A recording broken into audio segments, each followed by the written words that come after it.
Ouais, chers camarades, chers camarades, donc normalement le débat, l'ouverture au débat, ça s'intitule Action sociale, protection sociale complémentaire, santé et sécurité au travail. Alors, je ne peux commencer notre intervention sans parler à nouveau de Josiane Pasqualotto, qui aurait tellement souhaité être avec nous tous à ce congrès, et avec qui j'ai partagé de très bons moments au sein du CCAS pour défendre l'action sociale ministérielle et proposer des améliorations pour nos collègues actifs et retraités avec les camarades des délégations CGT qui se sont succédés. Sa pugnacité et sa connaissance des dossiers et de la situation des agents et des services du ministère l'ont amené à s'opposer souvent aux DRH successifs et aussi à siéger pendant de nombreuses années au sein du comité des experts du comité d'aide sociale, le CAS, qui est l'association qui gère les prêts sociaux ministériels, en plus de son mandat de présidente de classe de la DREAL Rhône-Alpes et de la commission régionale de concertation de l'action sociale de la même région. Je tenais à l'en remercier à nouveau et rappeler qu'elle a siégé au début du mandat actuel du CCAS sous la présidence CGT de Christian Matisse jusqu'en janvier 2021, puis a laissé sa place à Marie-Paul Dubu-Chavagny, à la présidence du CLAS de la DREAL Auvergne-Rhône-Alpes quand elle est partie en retraite, et au sein de la délégation CGT au CCAS avec Franck Robert, qui est donc là, les 4 autres représentants du SNPTAS, Bernadette Coignat, Christian Jacquemart, Patrice Longer et moi-même, et les 4 camarades du SNPTRI. L'intitulé de ce débat est très large et couvre plusieurs champs qui nécessiteraient un débat approfondi pour chacun d'entre eux. L'un des points communs à ces 4 sujets est, dans la continuité des débats d'hier, l'aspect interministériel, qu'on retrouve non seulement dans les interlocuteurs et décideurs principaux au niveau de la DGAFP, mais aussi dans les revendications communes à l'ensemble des agents de la fonction publique, j'allais dire de l'État, mais en fait, là aussi, on est avec des intérêts communs pour les collègues territoriaux et de la fonction publique hospitalière. Cela ne veut surtout pas nous exonérer des revendications sur l'action sociale ministérielle dans tous les services, y compris les DDI et les établissements publics. Je laisse la parole à Christian. Merci Anne-Jocelyne. Alors il faut que je bidouille parce que je ne suis pas sûr que ça va passer. Oui, effectivement. Nous nous sommes réunis hier soir, acteurs sociaux que nous sommes, avec les camarades donc présidents de classe, de CRCAS et le président, les membres du CCAS, les membres de SRIAS ou du SIAS et du CGCV, sans les oublier évidemment, qu'ils pouvaient. Nous souhaitons rappeler que l'action sociale est l'affaire de tous au sein de la CGT et pas seulement des élus et mandatés dans les structures. Dans nos congrès et réunions syndicales, l'action sociale est parfois, pour ne pas dire souvent, reléguée en fin de séance. Oui, c'est vrai que c'est aussi le cas de la trésorerie. Et on n'est pas suffisamment intégré au cahier revendicatif, ni même considéré comme, toujours comme un secteur revendicatif à part entière. Nous avons... Excusez-moi, je ne suis pas à la technique, moi. Le prompteur va trop vite. Jackie, moi. Nous avons fait des propositions pour notamment relancer, améliorer et élargir les liens entre les camarades CGT qui sont dans les différentes instances nationales, ministérielles, interministérielles, le SIAS, le CCAS, etc. Et les structures et militants CGT dans les services, qu'ils soient ou non avec un mandat dans l'action sociale, en s'appuyant sur les réseaux des présidents de classe et des SRIAS. Ça fait un joli petit monde. Notre premier objectif, est toujours le même, faire connaître la totalité de leurs droits aux agents actifs, mais aussi aux retraités, aux ayants droit, pour qu'ils puissent vraiment en bénéficier, car c'est un apport non négligeable en termes de pouvoir d'achat. Ça, c'est pas forcément mis en évidence tout le temps, mais... Et il y a des accès à des prestations souvent vitales, on vient d'en parler là tout à l'heure, et on va en reparler d'ailleurs, pour le quotidien des agents, le logement, y compris d'urgence, les gardes d'enfants, la restauration, mais aussi le droit à la culture et aux vacances, à l'organisation d'activités collectives, Au-delà de l'information indispensable des agents, bien sûr, la CGT continue à revendiquer la revalorisation des prestations existantes, les PIM, les prestations interministérielles, et la création de nouvelles prestations spécifiques, notamment en matière de prêts complémentaires, à l'amélioration de l'habitat et l'élargissement des subventions repas aux collègues éloignés des structures de restauration collective, particulièrement au DIR ou au DIRM, et les services des établissements publics VNF par exemple.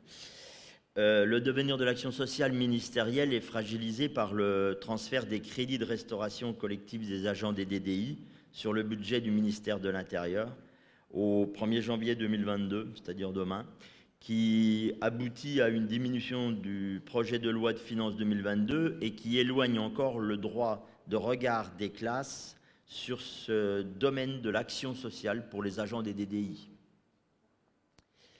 Il l'est aussi par les difficultés sur lesquelles vous ne manquerez sans doute pas de revenir dans vos interventions, nous le souhaitons, rencontrées dans les fonctionnements des classes, l'investissement de leurs membres et dans plusieurs services, le non-remplacement des présidents qui quittent leurs fonctions, de par les restructurations ou les mobilités souhaitées.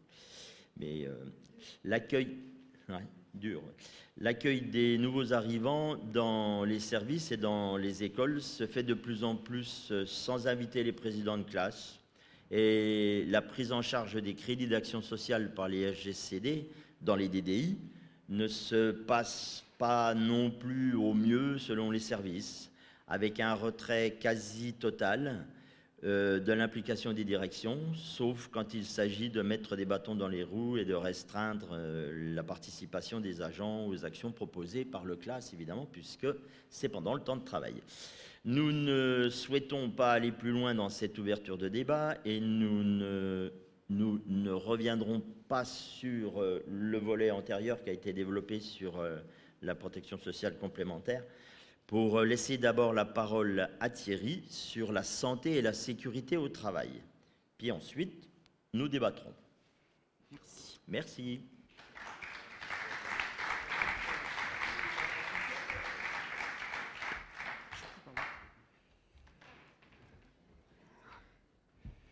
Oui. Alors, donc je vais vous parler d'hygiène, sécurité et santé, sécurité, conditions de travail. Donc l'hygiène, la sécurité et les conditions de travail sont depuis longtemps, pour ne pas dire toujours, négligées par l'administration. Certes, dans les dires, les agents de travaux, avec leur mobilisation, parviennent souvent difficilement, voire très difficilement, à faire reconnaître les risques évidents qu'ils connaissent sur les routes. En revanche, dans les bureaux, les risques physiques sont souvent largement négligés ou ignorés. Dans les bureaux d'ailleurs, mais pas seulement, il y a la souffrance au travail, que l'administration appelle RPS.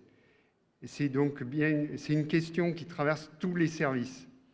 L'administration, au travers de ses modes d'encadrement, de la perte de sens du travail, est la source principale du mal. Les directions de service sont dans le déni complet par rapport au lien entre la gestion du personnel, l'organisation du travail et la souffrance des agents. Il faut dire que cela remet en cause profondément les méthodes d'organisation du travail et d'encadrement. L'administration se contente donc de renvoyer les agents à l'assistante sociale, de faire des réunions et autres webinaires, voire d'aménager des espaces zen pour pallier à ces situations. On constate que, justement, la situation se dégrade dans les services. Toutefois, même le CHSCTM n'arrive pas à avoir une vision exacte de la situation. L'administration tente souvent de masquer les situations les plus dégradées quand ce n'est pas les suicides. Un autre risque, c'est le risque routier. Il existe notamment en Andréal, en particulier dans les régions fusionnées, mais aussi dans tous les autres services. Et il a disparu des radars pendant toute une période, lorsque les DDE ont éclaté et donc que les agents sur les routes sont partis en dire. Il est encore trop souvent minimisé. Les CHSCT locaux ne sont trop souvent pas même informés des accidents. Alors ne parlons même pas des presque accidents qui passent encore plus quasi systématiquement sous les radars. Mais les plus gros risques dans les bureaux de nos services sont liés à des postes de travail pas aménagés correctement. Il y a les troubles musculo-squelettiques, mais aussi les troubles oculaires liés au travail sur écran. Ces risques sont aggravés par le télétravail. Quid de l'isolement sur la durée, sur la cohésion des équipes? Quelles conditions de travail? Quel aménagement des postes de travail? Quelles limites à la durée du travail? On peut craindre de voir dans les prochaines années des effets délétères sur les agents télétravaillants dans des espaces mal aménagés, mal éclairés. Il y a une vraie question aussi sur l'égalité femmes-hommes à ce sujet. Les enquêtes faites après les confinements ont fait apparaître un vrai écart. Les femmes ont moins de possibilités d'avoir dans le logement un espace dédié au télétravail. Et n'oublions pas la deuxième journée de travail, trop souvent assignée aux femmes pour s'occuper des enfants, du ménage, etc. Le risque est à terme une réassignation des femmes à la cuisine, que ce soit pour les tâches ménagères, mais aussi leur travail salarié. Enfin, n'oublions pas les métiers techniques qui existent encore dans les services du ministère, surtout lorsqu'ils sont rattachés au DREAL. Ces métiers de terrain sont soumis à des risques spécifiques que les directions oublient trop souvent. Avec la mise en place des CSA, les formations dédiées à l'hygiène, sécurité aux conditions de travail seront mises en place dans de nombreux services.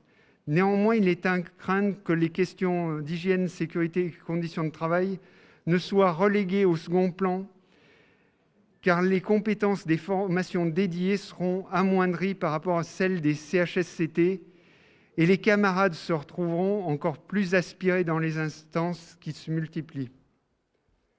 Voilà, et je vous laisse débattre.